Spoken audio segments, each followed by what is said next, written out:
Muito bom dia, povo santo, paz e graça, sejam bem-vindos mais uma vez. Estamos dando início a mais uma madrugada com Deus. Hoje, 5 de julho, perdão, 6 de julho de 2022, estamos em mais um momento de busca pela promessa da chuva serôdia. O motivo, a existência desse grupo é para isso. Foi criado com esse propósito de estarmos às madrugadas clamando ao Senhor pela promessa da chuva serôdia. E todo aquele que estiver pedindo, buscando, receberá, sem dúvida nenhuma, a promessa da chuva serôdia. Sejam todos muito bem-vindos, que a paz e a graça do nosso Deus alcance o seu coração nesse momento. E para dar início à nossa jornada de hoje, eu quero convidar aqui uma pessoa que faz tempo que ela não ora aqui conosco, viu? Eu a encontrei aqui na estante, não está mais aqui, saiu. Rapaz, saiu. A irmã Valti. A irmã Valti estava aqui, não aparece, sumiu. Acho que ela desconectou. Exatamente, não está aqui, não. Mas tudo bem, vamos dar início assim mesmo. Eu quero convidar aqui a irmã Valdenice. Bom dia, Valdenice. Abra seu áudio, por favor. Bom dia. Tudo bem, Valdenice? Tudo bem, mãe. Está podendo falar?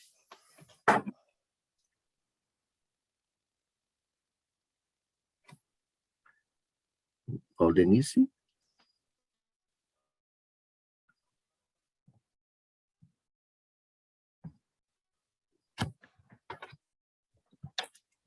Eu acho que eu estou com um probleminha no meu som hoje, viu, gente? Você está me ouvindo, Valdenice?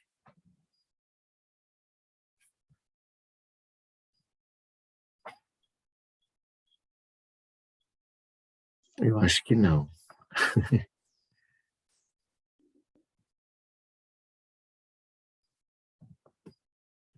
Ela não está me ouvindo, irmãos. Você está me ouvindo aí, Rodrigues? Estou, senhora. Pronto. Acho que está com probleminha de conexão. Vou convidar você, então, para fazer essa oração de abertura. Pode ser, amigo? Pode. Fique à vontade. Nos apresente a Deus nesse momento. Então, oremos, irmãos. Nosso Deus e nosso Pai amado, estamos aqui, meu Deus, mais uma vez, nesta madrugada, em busca, meu Deus, da face do Senhor, nessas primeiras horas deste dia. Que o Teu Santo Espírito, meu Deus, venha sobre nós, no sentido de nos preparar para que, meu Deus, a presença do Senhor, durante todo este dia, meu Deus, seja constante em nossas vidas. Amém, Senhor. Toma cada um de nós, meu Deus, nesta manhã. Abençoa as pessoas ainda que estão por vir, para que elas, meu Deus, sejam também, meu Deus, agraciadas pela presença do Senhor. E todos juntos, meu Deus, numa só voz, em um único propósito, possamos realmente ter um encontro com o Senhor nesta madrugada. Nos dê a paz que excede todo entendimento, perdão dos nossos pecados. Abençoa essa programação desta manhã. Te pedimos e te agradecemos em nome de Jesus. Amém. Amém. Muito obrigado, Rodrigues. Deus continue te abençoando, viu? Amém, Maria. Tá animado? Nós vamos para Macharanguape, viu? Tá perto. Macharanguape é logo ali agora. É logo ali. Vamos louvar o nosso Deus, dando início, então, a nossa jornada de hoje, cantando o hino, crescendo em graça. Vamos lá.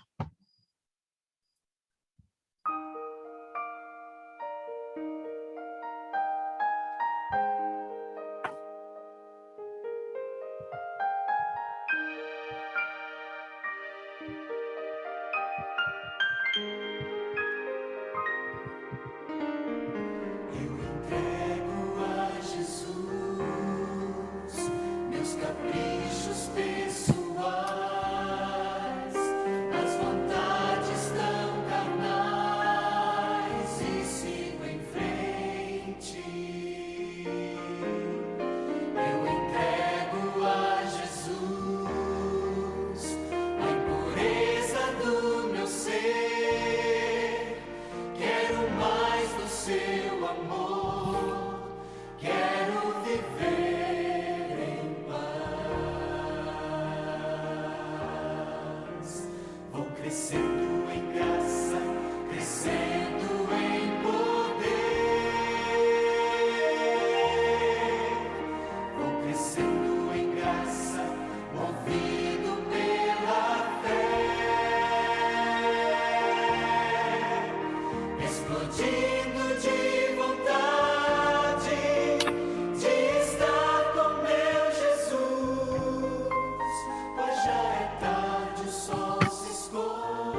Muito bem, queridos, estamos de volta.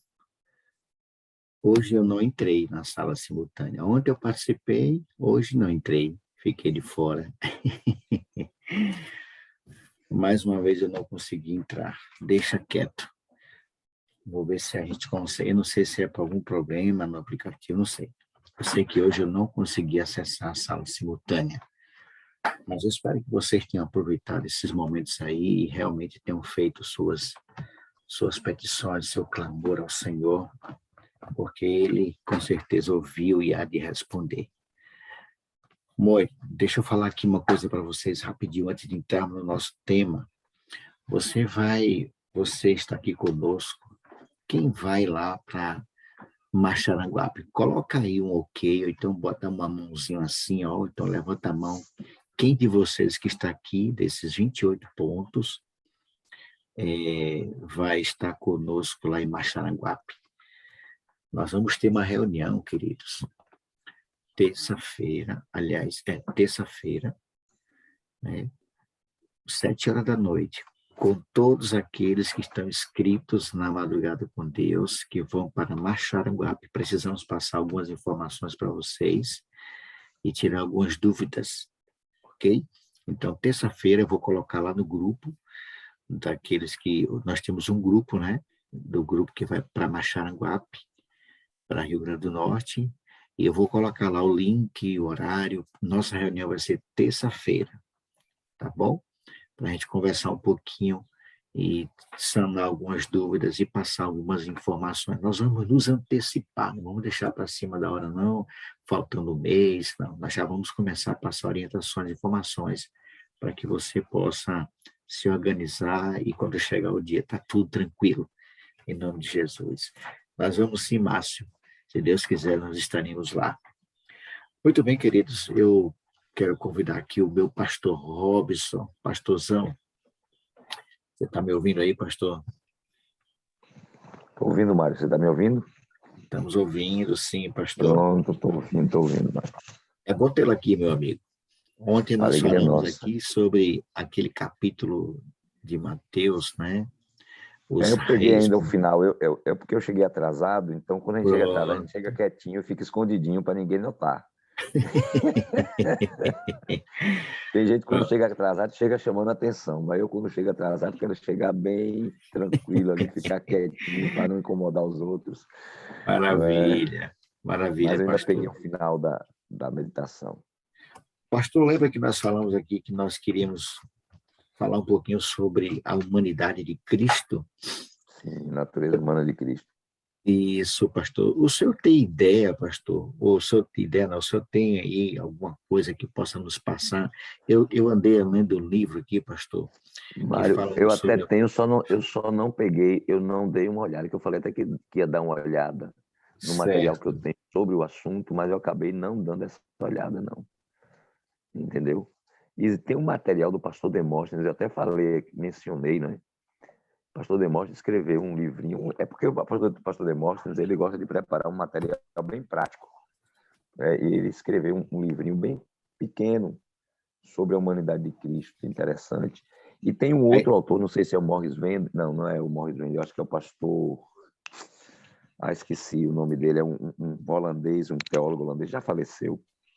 Ele ok. escreveu também alguma coisa sobre Eu estou a falando humanidade de Cristo. sobre isso, mas nós não vamos falar sobre isso hoje, viu, pastor? Porque nós vamos pedir que o senhor se organize aí com o tempo, para Pronto. por você trazer algumas informações. Eu tenho muitas perguntas, pastor, sobre esse tema, mas hoje não. Hoje nós não vamos falar sobre isso.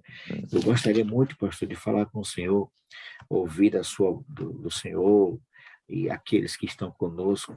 Lucas capítulo 19, pastor, aonde nós encontramos ali a entrada triunfal de Jesus em Jerusalém. Né? Essa entrada do Evangelho de Lucas, aliás, está registrado nos 4 evangelhos, né? Mateus, Marcos, Lucas, João. Existe diferença de um para outro, pastor Robson, desses temas? Claro. Nós temos que entender o seguinte, os evangelhos são relatos, não é? 3 deles de de testemunhas oculares dos fatos, e um deles de alguém que fez uma pesquisa bem detalhada, né, que é o caso de Lucas. Lucas não foi testemunha. Lucas não foi testemunha ocular do que aconteceu na vida de Jesus. Mas Mateus, Marcos e João, sim, foram testemunhas, né? Aliás, Mateus e João, né? Marcos também chega depois, né? Mas Lucas não foi testemunha. Então, uma coisa que me toda chama a narrativa... atenção nesse relato, pastor Robson, é que eu ia falar justamente sobre isso. Lucas não foi testemunha, mas por incrível que pareça, o relato de Lucas tem mais detalhes do que Mateus, do que Marcos e do que João. Mas é porque Lucas fez uma pesquisa, né? Lucas era um erudito, era um homem culto, então ele fez uma pesquisa. Você vê que ele começa dizendo no seu evangelho assim, olha, visto que muitos houve que empreenderam uma narração coordenada dos fatos que entre nós se realizaram, tá vendo? Então ele começa a dizer, e ele diz assim, olha, igualmente a mim, verso 3, me pareceu bem, depois de acurada investigação de tudo, desde sua origem, dar-te por escrito, excelentíssimo Teófilo, uma exposição em ordem, para que tenhas plena certeza das verdades em que foste instruído. Então, Lucas ele fez uma pesquisa, ele fez uma investigação acurada, como ele diz aqui. Ele foi atrás das testemunhas de quem viveu com Jesus, quem presenciou os fatos, e ele foi recebendo as narrações, as narrativas, né, de como é que foi isso, como é que foi aquilo. Por isso que ele tem mais detalhes, porque, diferentemente de Mateus, Mateus escreveu aquilo que ele lembrou, né? Aquilo que ele viveu, ele esteve lá, João esteve lá. Embora que o Evangelho de João tenha um foco diferente, o foco de João não é trazer uma narrativa de todos os fatos, mas é apresentar aqueles fatos que exaltam a divindade de Jesus. João escreve com o propósito de combater algumas heresias que já estavam surgindo na sua época. Ele tem um propósito de trazer informações para a igreja, mostrando a divindade de Jesus, né? A gente está falando aqui da humanidade de Cristo, você quer falar sobre a humanidade de Cristo, mas a preocupação de João era exatamente mostrar esse Deus homem, esse Deus que encarnou, né? Era falar sobre a divindade de Jesus, tá certo? Então João tem um propósito teológico quando ele prepara ele tem um propósito. Aliás, todos eles têm um propósito, né? Mas você percebe, tanto é que o Evangelho de João ele é considerado diferente dos demais evangelhos. O Evangelho de Mateus, Marcos e Lucas são chamados de evangelhos sinóticos. Por que sinóticos? Porque eles encaram os fatos da mesma ótica, com a mesma visão, né? Tem o mesmo objetivo ao preparar o Evangelho. João é diferente. Então, o Evangelho de João é diferente dos demais, né? Talvez seja por isso que é um dos melhores, né, pastor Robson? Mas é porque, como eu estou dizendo, vai do foco que você tem, o propósito que tem, para quem ele está escrevendo. Então, isso faz a diferença. Em todos eles há essa diferença, né? Marcos tem um propósito. Alguns colocam algumas coisas, outros não colocam, né? Então, cada um tem um propósito quando escreveu o Evangelho. O Evangelho foi escrito assim de qualquer jeito. Vou fazer o Evangelho. Não, não foi assim. O Espírito Santo foi guiando para atender uma necessidade, não é? Naquela época, ao trazer os relatos. E o livro de Lucas, então, ele tem essa questão dele ter feito uma investigação. Ele entrevistou, ele escreveu relatos, ele foi, entendeu? Foi de forma mais acurada, como ele mesmo diz aqui, que ele escreveu esse evangelho. O texto que o pastor Robson falou no início é o Evangelho de Lucas, capítulo 1, viu? Ele mencionou ali o capítulo 1, do verso 1 a 3. 1 e 3. Exato. Agora, pastor, voltando aqui para a questão dessa entrada triunfal de Jesus em Jerusalém, qual era o propósito de Jesus fazer isso, pastor? A gente conhece um pouquinho da história que os reis, quando eles voltavam das batalhas, né, eles traziam com eles seus cativos e eram feitas festas. Mas qual foi o propósito real do Senhor Jesus entrar ali de forma... Durante... Sim. Você pode falar. A entrada triunfal de Jesus, né? Pois não. Durante todo o ministério de Cristo, ele não fez questão de aparecer. Está lembrado disso, né? Verdade. Que Jesus, ele quando fazia um milagre e tal, ele dizia assim, olha, vai, te apresenta ao sacerdote. Olha, não fale a ninguém o que aconteceu. Então, Jesus fazia questão de não chamar a atenção no início do seu ministério. Entretanto, quando chega no final do seu ministério, quando ele já estava para ser entregue às autoridades para morrer, então ele agora faz questão de chamar a atenção para o que iria acontecer. Por isso é que nesse episódio da entrada de triunfal de Jerusalém, então ele já não faz questão mais de se esconder. Pelo contrário, ele faz questão de chamar a atenção para que todos atentassem para o que iria acontecer, porque era o cumprimento da profecia. Inclusive, a própria entrada em Jerusalém, ela foi dita pelo profeta Zacarias, se não me falha a memória, está até procurando aqui o texto, onde... Não Zacarias 9:9. Exatamente, eu estou com ele aqui. Alegra-te muito, ó filha de Sião, exulta, ó filha de Jerusalém.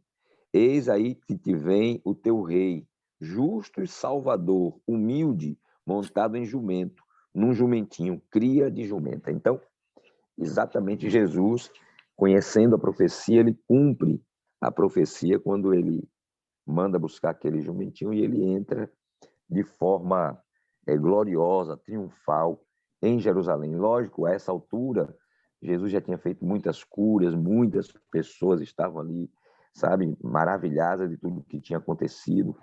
E aí a multidão, quando o viu chegar, né, começou com esse movimento, né, para que ele assim entrasse em Jerusalém, cumprindo aquela profecia. E é interessante porque você sabe, Mário, que os discípulos até essa época ainda, eles acreditavam que Jesus ia subverter o Império Romano e ia devolver a glória ao reino de Israel. Então, eles aproveitaram a oportunidade e fizeram toda aquela manifestação, né, gloriosa para a entrada de Jesus em Jerusalém. Aquilo era para chamar a atenção, exatamente, principalmente dos líderes de Israel. Ali foi uma oportunidade, mais uma oportunidade que Deus deu à liderança israelita, ao povo de Israel, para perceber que aquele era o Messias, né?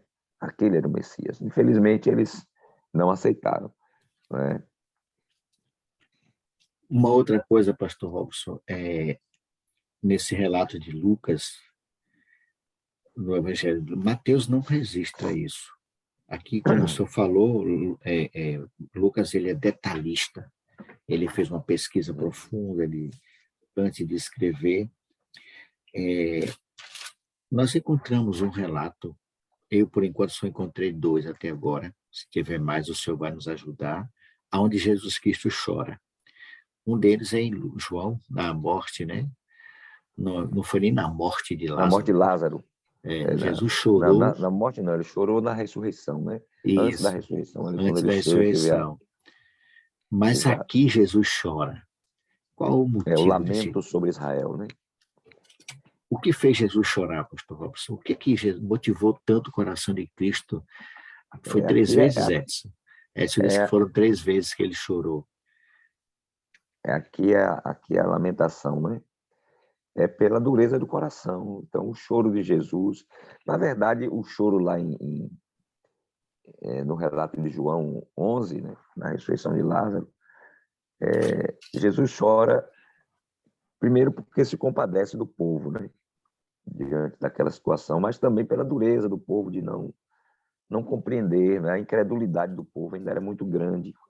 Eu acho que ele já chorou muitas vezes, né? A Bíblia só mostra 3, mas a Edson disse que são 3 vezes. Eu me lembro dessas 2, a outra eu não estou lembrado agora, não. Mas, assim, ele deve ter chorado muitas vezes, Mário, quando ele ora até para a nossa dureza de coração, né? Nossa incredulidade. É verdade. Jesus fazendo tanta coisa né? E o povo não acreditava, continuava com o coração endurecido, né? Sem entender os próprios discípulos dele, né? não compreendiam devidamente a sua missão. Até aí, eles na verdade, eles só vieram entender realmente tudo o que aconteceu com Jesus depois da ressurreição dele. Não é? Antes disso, eles não tinham entendido nada do que Jesus, nada não, mas muita coisa que Jesus queria transmitir para eles, eles não entenderam, só entenderam depois da ressurreição, que eles vieram, né? O Espírito Santo veio e os mostrou, e lhes mostrou tudo o que estava escrito, né, a respeito do Messias. Aí eles abriram os olhos, quando eles tiraram o preconceito, quando eles tiraram as ideias que eles já tinham na mente. É como nós, Mário, a gente às vezes dá estudo para uma pessoa que ela aprendeu errado e ela vem com um bocado de ideia equivocada e ela não entende as coisas, não... até o dia em que ela abre o coração. Aí no dia que ela abre e deixa o Espírito Santo, ela diz, meu Deus, tanto tempo eu estive aqui enganado, né? Eu não sabia dessas coisas. Você já deu estudo a gente assim, né? Eu já dei. Que a pessoa fica assim, poxa vida, tanto tempo eu passei enganado sem saber dessas coisas, né? Eu não sabia, nunca tinha visto isso. Quer dizer, já tinha lido não sei quantas vezes o texto, mas nunca tinha entendido, né? O Espírito Santo não tinha ainda tocado, né, aberto a mente para entender.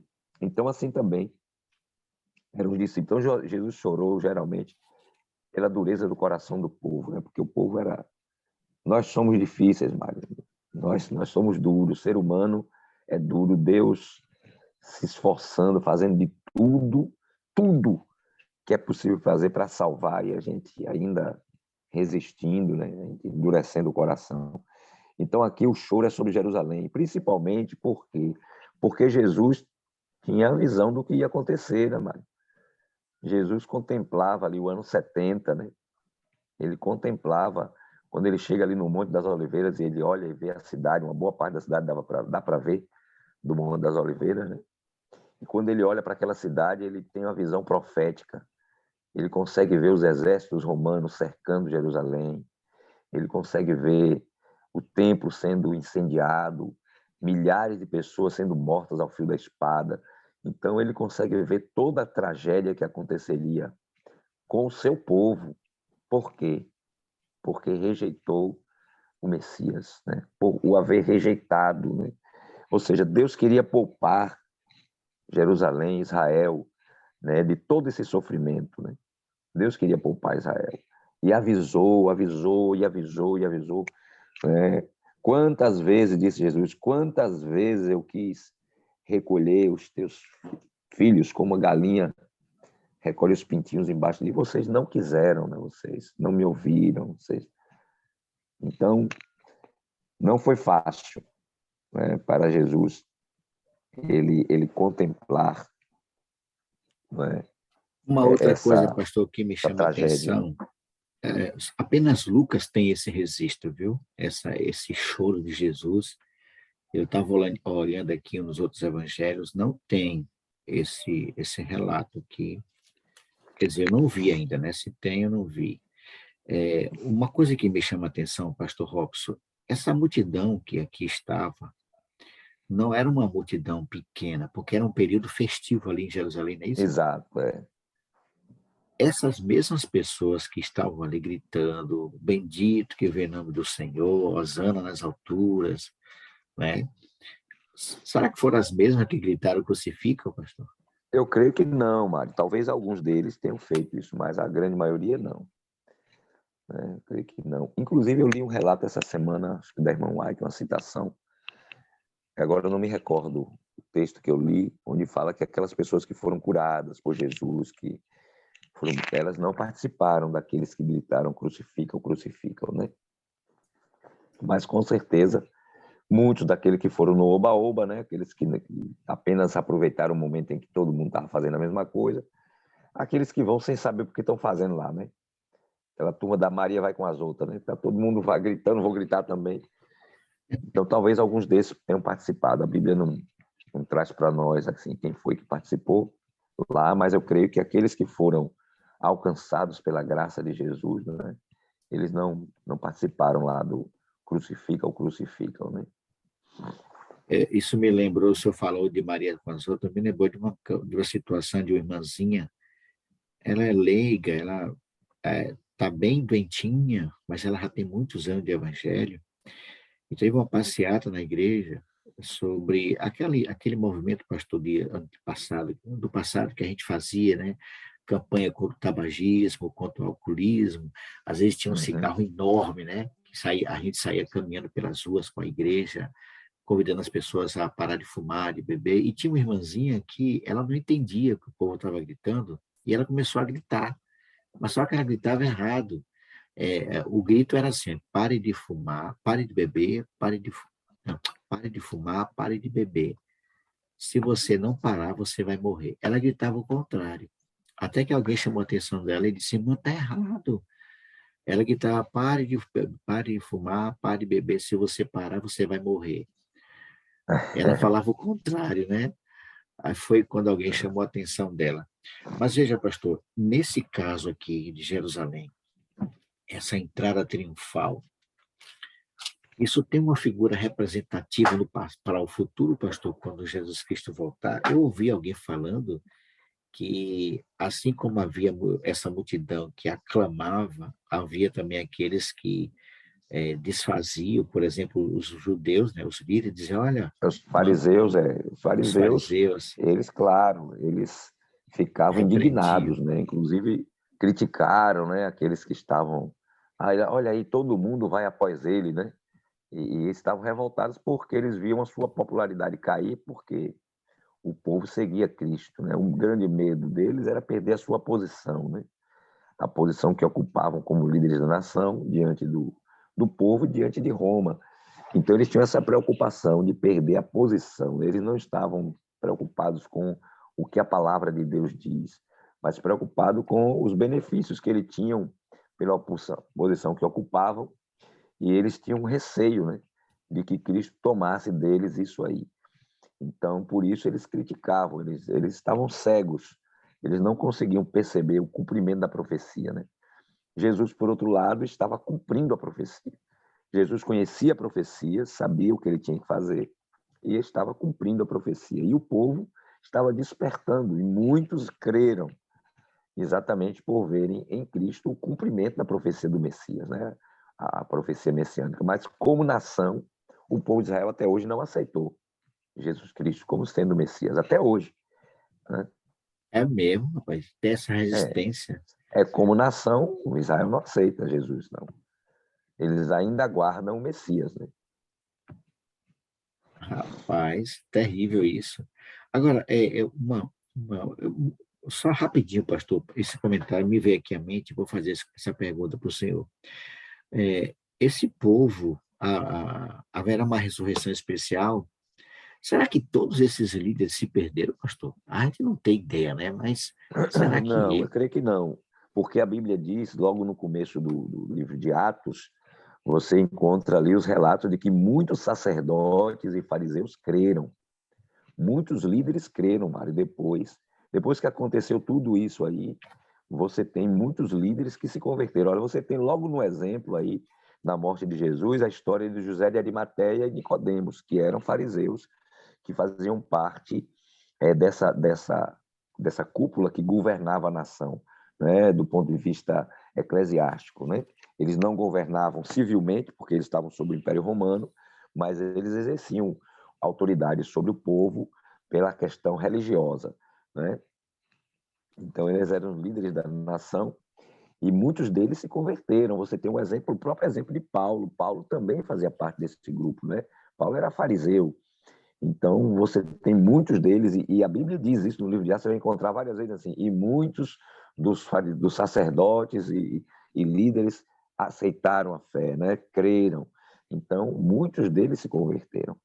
Mas teve a parte maior da liderança que não aceitou. Inclusive, aqueles que aceitaram a Cristo foram expulsos, né? Foram rejeitados pela liderança. Tanto Paulo foi perseguido e morto. Tentaram matá-lo várias vezes até que conseguiram finalmente, né? Então eles perseguiram os discípulos, perseguiram vários desses que se converteram, sofreram e alguns foram mortos pelos próprios irmãos judeus, né? Porque eles aceitaram que Cristo era o Messias. Então isso foi uma batalha muito grande. Você vê no livro de Atos, você tem a perseguição, né? O grupo desse povo aí, ele perseguiam os discípulos. Onde os discípulos iam, eles iam atrás para tentar desfazer a obra e tentar matá-los. Então, foi uma perseguição tremenda que a igreja sofreu por parte dos judeus, né? Ok, pastor. E para finalizar, eu tenho aqui o verso 40 do Evangelho de Lucas 19. Mas ele lhes respondeu. Aqui está se referindo ao questionamento dos Exato, fariseus. porque eles estavam glorificando a Deus, né? Isso. Aí eles pediram que Jesus mandasse esse povo se calar. Aí Cristo faz uma resposta aqui: asseguro-vos que se eles se calarem, as próprias pedras clamarão. Isso aqui é figurado ou é literal mesmo, pastor? Ele usou uma Olha, expressão. bem, a gente usa isso muito de forma figurada, mas eu acredito que quando Jesus fala isso, ele fala literalmente, né? Se o povo não glorificasse, Deus faria com que alguma coisa glorificasse. A gente pode dizer, pedra, fala. Amigo, Deus faz o que ele quer, não é? Deus faz o que ele quer. Eu nunca vi jumento falar, né? Os jumentos daqui no nosso tempo não falam, não, mas um dia, quando o Balaão vinha montado em um, Deus abriu a boca do jumento e o jumento falou. Então, para Deus não há impossíveis, né? Então, a gente sempre usa esse texto, né, das próprias pedras clamarão, inclusive nós dizemos assim, as pedras estão clamando, porque quando às vezes os crentes não falam, o ímpio fala, né? Às vezes a gente é repreendido ou advertido por pessoas que não têm, nem creem em Deus, nem creem no Evangelho, e aí eles falam verdades bíblicas e a gente diz assim, olha, as pedras estão clamando. Eu me lembro bem que em alguns sinais que já se cumpriram, algumas pessoas que não têm uma fé declarada, pelo menos em Deus, elas lembram do que está escrito, né? Olha, bem que diz a Bíblia diz assim, tal, que pessoas que não têm ligação com a religião, com a fé, e às vezes estão falando verdades que estão na Bíblia, enquanto os cristãos que deveriam estar falando não estão falando. E a gente diz É assim, olha, as verdade, pedras estão clamando. A é gente diz assim, as pedras verdade. estão clamando, né? Então, É Márcio, verdade, pastor. Bem comparativo isso aí, viu? É verdade. exato. Quantas vezes acontece isso, né? A gente não atentou e tem gente que não é parte da igreja, não faz parte de nenhum movimento religioso e ela lembra de alguma coisa que está escrita, né? E aqui Jesus está falando exatamente disso. Então aquele povo estava cumprindo uma profecia. Por isso Jesus disse: se eles se calarem, as próprias pedras clamarão. Por quê? Porque a profecia vai se cumprir, independente de mim, independente de você. Aqui está o X da questão, irmãos. A profecia ela vai se cumprir, ok? Aquilo que está predito a respeito da volta de Jesus vai acontecer. Quer você acredite, quer não. Quer você participe, quer não, vai acontecer. Não é? Essas profecias elas não são condicionais. É o caso dessa profecia aqui, da entrada triunfal, ela não era condicional, ela ia acontecer a despeito de qualquer coisa. Não é? O Senhor estava dizendo, olha, vai ser assim. E foi. Não é? Isso não depende da ação do homem. Existem coisas que dependem, existem profecias que dependem de nós, depende da sua atitude. Ela vai se cumprir dependendo do que o povo fez. Mas tem profecia, não, que ela não é condicional. Ela foi colocada por Deus, vai ser assim. Por exemplo, a volta de Jesus não tem condição. Jesus vai voltar. O mundo esteja preparado ou não, você esteja preparado ou não, ele vai voltar. Ok? Acabou. O mundo vai ser destruído, irmão. Não adianta. Jerusalém foi predito, olha, vai ser. Né? Deus atrasou, Deus teve paciência, Deus teve misericórdia, ele foi dando oportunidade. O povo não quis dizer, eu disse, olha, vai acontecer. E aí você lembra da história, né? Quando Josias, no tempo do rei Josias, aí estou falando agora do exílio, no exílio babilônico, Deus disse que ia acontecer. Porque Deus já tinha visto o que o povo ia fazer. Então o povo rejeitou. Então, vocês vão ser levados cativos para a Babilônia. Isso vai acontecer, não é? Aí, quando Josias descobriu o livro da lei lá no templo, na reforma do templo, ele se humilhou e Deus disse assim, olha, isso tudo vai acontecer, mas como você se humilhou, como você me buscou, você se converteu, então não vai ser nos seus dias. Eu vou segurar. Não vai ser no seu, não vai acontecer no seu, você não vai ver isso, mas vai acontecer. E chegou o tempo que aconteceu. Né? Quando aconteceu, ainda havia livramento para Israel. O rei Zedequias foi o último rei de Israel em Jerusalém. E, através do profeta Jeremias, Deus mandou dizer a ele, olha, não tem jeito, Babilônia vai levar vocês para o cativeiro. Se submeta à Babilônia e você não vai sofrer. Eu vou abençoar você mesmo no cativeiro. Agora se submeta a Nabucodonosor, não resista, né? E você vai ficar bem, você vai ser honrado lá em Babilônia. Né? Mas não tem jeito, já está determinado o que vai acontecer. Israel vai para o cativeiro. Agora você pode ir de boa ou sofrendo. Zedequias não ouviu Jeremias e acabou sofrendo. Perdeu os filhos, foram mortos na sua presença e depois teve os olhos vazados. Foi levado cego para o exílio. Então, quer dizer, ele podia ter ido até com honraria de rei e ter ficado de boa lá em Babilônia. Mas como ele não quis se submeter à profecia que estava se cumprindo, então, infelizmente, ele foi dessa forma. Né?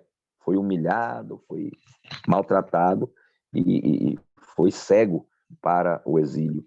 Né? E aqueles que resistiram àquilo que Deus estava dizendo sofreram muito. Sofreram muito.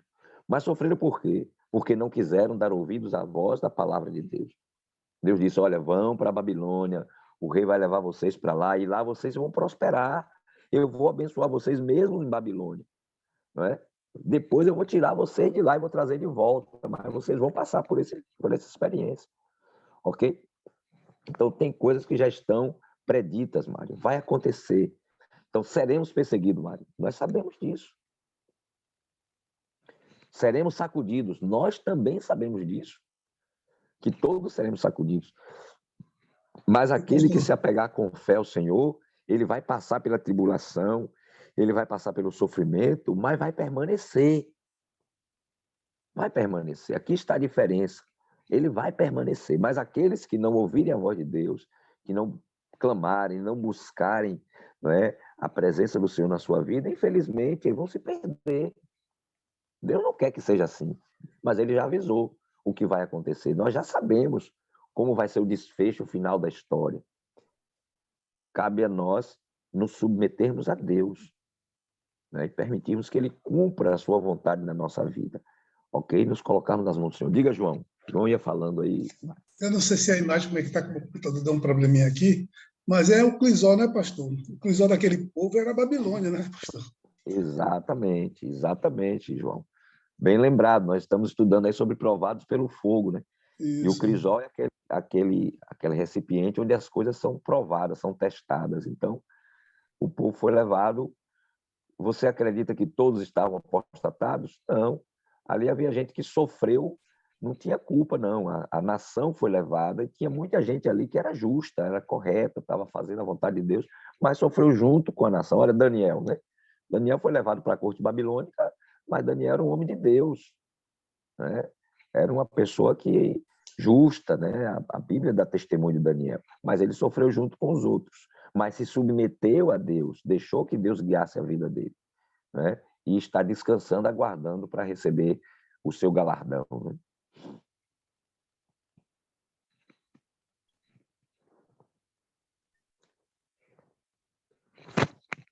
O microfone está fechado, mano.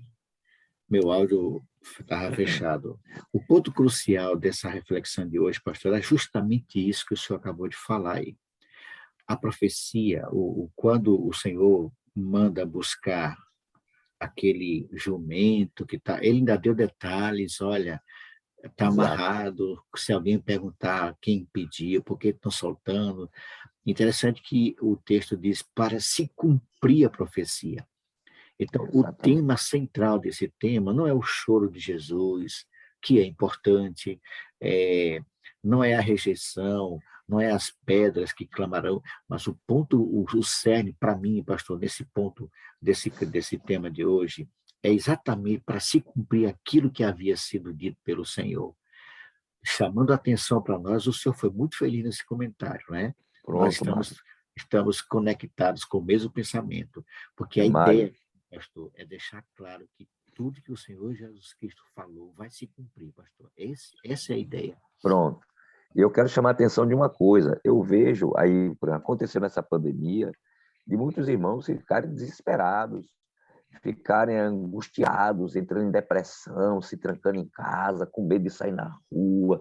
aquela loucura que foi essa pandemia. E muitos irmãos entraram nessa onda como se fosse uma coisa estranha, né? Olha o que Pedro está dizendo na lição da escola sabática que estudamos aí, né?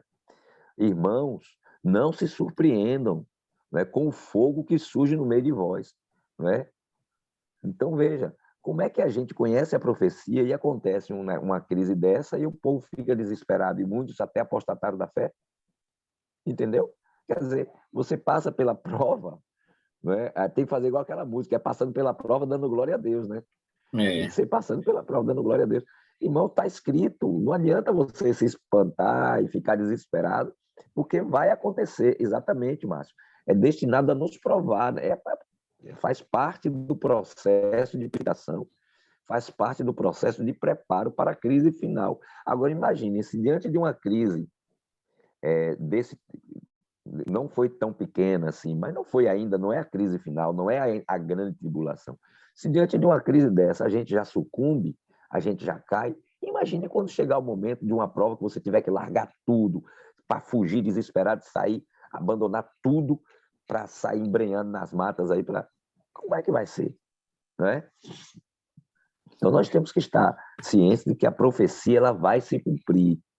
Nós precisamos só estar em comunhão com o Senhor. O segredo, a gente tem batido nessa tecla aqui há 2 anos, que a gente está há mais de 2 anos. A gente tem batido nessa tecla que o segredo é permanecer em Cristo, é ali estar junto do Senhor. Pronto, esse é o segredo, irmãos. E venha o que vier, e vamos engrossar o couro, porque a coisa vai ser séria. É verdade. Estamos aí, viu, pastor? Estamos aí, Mário. É isso mesmo, Não, pastor. João? Com certeza. A proposta desta manhã é justamente nos chamar a atenção, queridos, para que você, de forma orientada pelo Espírito Santo, não se desespere. O que está para acontecer, vai acontecer. Por que o povo não estava preparado para receber o Messias? Porque não acreditaram na profecia, eles perderam o rumo. Nesse sentido aqui, irmãos, deixa claro para mim e para você que nós não podemos fugir do que está para acontecer. O que nós podemos fazer como indivíduos, como cristãos, como o pastor Robson acabou de falar, é estar preparado, permanecer com Jesus, porque essas coisas vão acontecer, Exato. a menos, só tem uma forma de escapar, só uma, É morrer antes, né, é Mário? morrer antes, né, pastor Robson? Bom, alguns podem realmente passar por essa experiência. O Senhor permitirá que alguns dos seus santos realmente descansem antes de Isso. enfrentar a tribulação final, né? Mas isso também depende da sua comunhão com Deus, né? Vai depender da sua comunhão com Deus. Josias foi um desses que morreu antes, né? Jesus disse: não, você vai descansar em paz com seus pais, né?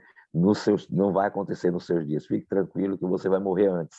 E Josias morreu antes, morreu novo, inclusive Josias, né? E nós precisamos confiar no que o Senhor Jesus Cristo, a oração sacerdotal de Jesus e São João, quando ele diz: Pai, eu não os peço que os tire do mundo, mas que os livre do mal. Então, essa é a ideia, irmãos. Você e eu, nós estamos vivenciando eventos que foram preditos lá atrás, muitos anos atrás. Nós temos o privilégio, eu posso dizer que isso é um privilégio, pastor. Nós estamos acompanhando passo a passo o que a Bíblia diz que iria acontecer. Estamos caminhando em direção ao final da história desse mundo, irmãos, e para nós será um privilégio muito grande passar por essas provas por causa do Evangelho, por causa de Cristo, irmãos. Sofrer por Jesus vale a pena. É um privilégio, mas não será fácil. Não será fácil. A coisa vai ser séria. A coisa é séria. Ai, daqueles que viverem nesses dias, né? Porque não vai ser fácil. Mas o segredo, pastor, como o senhor disse, árdua. é permanecer em Jesus. Não vai ser fácil. Mas se você e eu estivermos com Cristo, amigo, Pronto. nós vamos passar por isso aí, sem, sabe, pode vir o que for, se você estiver com Cristo, amigo.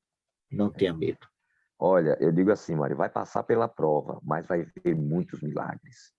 Vai ver coisas extraordinárias que ninguém jamais viu. Entendeu? Aqueles que viverem os últimos dias realmente vão sofrer, vão. Vai ser duro, vai. Agora eles vão presenciar coisas extraordinárias, Mário. Vão presenciar os anjos livrando o povo, os milagres acontecendo, coisas que Eu acho que só quem viveu isso foi o povo que viveu no deserto, lá em Israel, que viu o mar Lá em se abrir, que Israel, viu cair maná exatamente. do céu. Então, esse povo vai ver, vai ter uma experiência extraordinária. Tanto é que ninguém vai ter uma experiência semelhante a eles, né? Você vê que a Bíblia fala, quem são aqueles que estão ali? Ele diz, esses são os que vieram da grande tribulação. Então, esse povo terá uma experiência diferenciada de todos os demais, de todas as épocas. Porque eles vão passar por uma coisa que ninguém mais passou. Né? Ninguém mais passou. Não sei se eu estarei entre eles. Né? Só peço que Deus tenha misericórdia de mim, me dê força e me sustente de maneira que, se eu tiver que passar, que eu passe firme na fé. Porque não vai ser fácil, não. Mas esse povo que ficar para esse momento vai ter uma experiência diferente de todos os povos, de todos os tempos, viu, Mário? É isso Esse povo mesmo. terá uma experiência singular.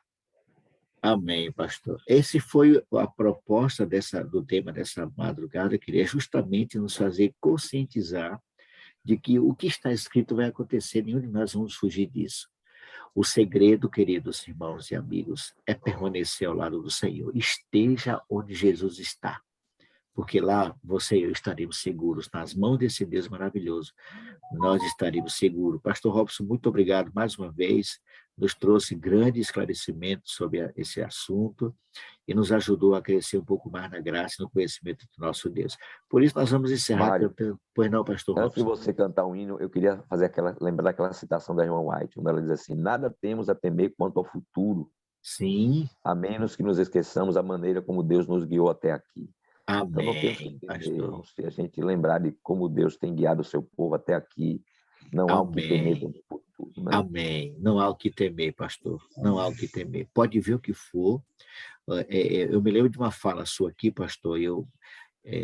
A pessoa, se tem alguém que eu devo ter medo aqui, é de mim mesmo. Porque eu sou terrível, Verdade. pastor. Eu não valo um centavo. Você vale Pastorzão, muito muito, Mário. Você obrigado, vale o pastor. sangue de Cristo. Comprado, remido, lavado pelo Você vale sangue. o sangue de Cristo, amigo. Então você tem Amém, muito valor pastor. aos olhos Todos do nós Pai. valemos, todos nós valemos. Verdade. Vamos louvar o Senhor nesse momento, fechando então o nosso tema dessa madrugada. Vamos louvar o Senhor com alegria, irmãos.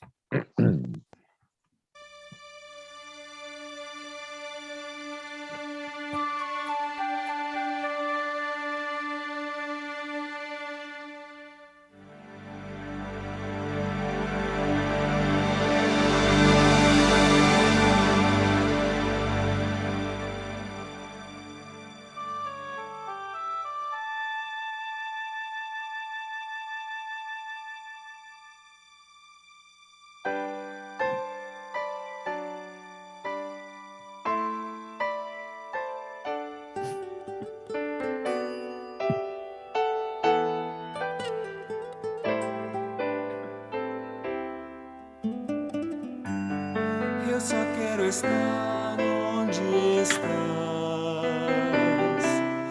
e viver em tua presença, ver a tua face o adorar. Junto a ti eu quero estar. Eu só quero estar onde estás, onde tudo é para sempre. Leva-me para este lugar, pois eu quero ali morar. Eu quero estar contigo, vendo a tua face e sentar à mesa, envolvido por tua glória, na presença do meu Senhor eu quero estar. Sim, eu quero estar contigo, ó Deus. Eu só quero estar onde estás e viver em tua presença, ver a tua face o adorar. eu quero estar. Oh meu Deus, tu és a força e canção, e quando estou contigo, se sou fraco, tu és forte. Eu só quero estar onde estás, onde tudo é para sempre. Leva-me pra este lugar. Sim, eu quero estar contigo, ó Deus. Sim, eu quero estar contigo, ó Deus.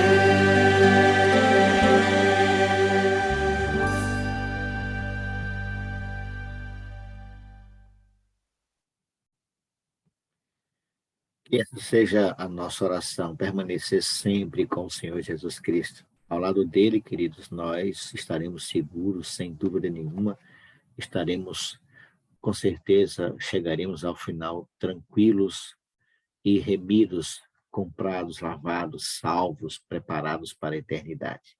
Chegamos ao final, pastor Robson. Muito obrigado por nos trazer essas informações importantes para o nosso crescimento espiritual.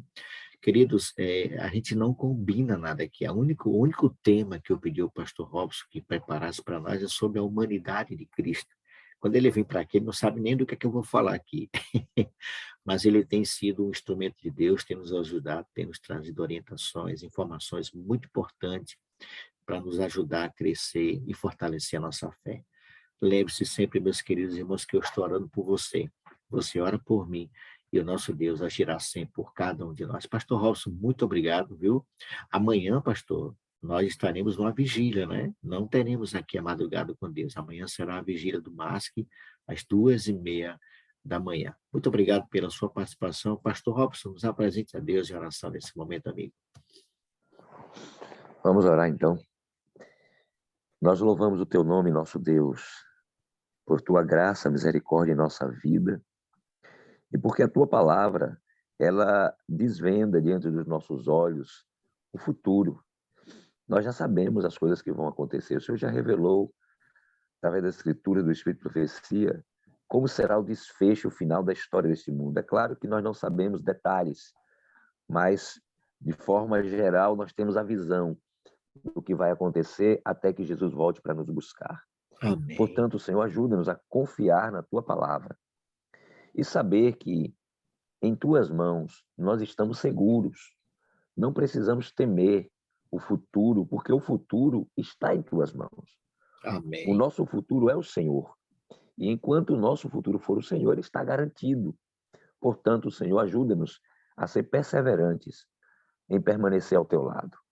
Porque assim fazendo, com certeza, nós passaremos, né, por provas, pelas dificuldades, pelo sofrimento, mas permaneceremos. Porque a tua palavra diz que aquele que está em ti permanecerá para sempre. Amém. Então, que nós possamos permanecer no Senhor, porque assim nós vamos passar por todas essas provas e no final estaremos naquele dia quando teremos não a entrada gloriosa de Jesus em Jerusalém, mas a entrada gloriosa dos salvos na Nova Jerusalém. O Senhor nos dará entrada naquele dia glorioso ao reino que está preparado desde a fundação do mundo para os seus filhos. Portanto, o Senhor, ajuda-nos a permanecer em Ti.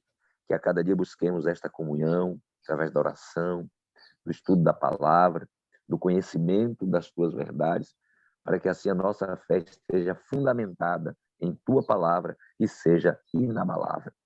Fica conosco, meu Deus, nas atividades desse dia, que onde quer que nós formos, o que quer que façamos, o Teu nome seja glorificado na nossa vida e mantenhamos a nossa comunhão contigo durante todo esse dia, para que o Senhor nos guie em cada passo que devemos dar. Dá-nos a Tua bênção, abençoe cada um dos Teus filhinhos que estivemos juntos aqui, a nossa família e os nossos queridos. Nos colocamos sob Teus cuidados, orando por essas bênçãos em nome de Jesus. Amém. Amém. Muito obrigado, pastorzão. Muito obrigado mesmo. Muito Tamo obrigado junto. pela presença de todos vocês. A gente se vê amanhã às 2h30 na vigília do MASC. Que a paz e a graça do Em nome de Senhor Jesus. alcance todos vocês. Um ótimo dia, um grande abraço.